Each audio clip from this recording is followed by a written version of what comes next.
Ano nga po yung naging nangyari dun sa apo nyo, Pastora? Ano yung naging parang sakit niya? Ay, ano, may ubo kasi siya, inuubo siya, pero ninalagnat din. Mm-mm. Maano din yung fever niya. Tapos lahat ng painom namin sa kanya, pakain namin sa kanya, sinusukan niya talaga.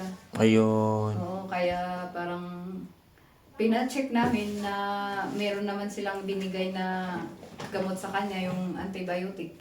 Pero yung sa milk niya, pinatakan ko ng Alta-immune. Kaya doon siya nakatulog.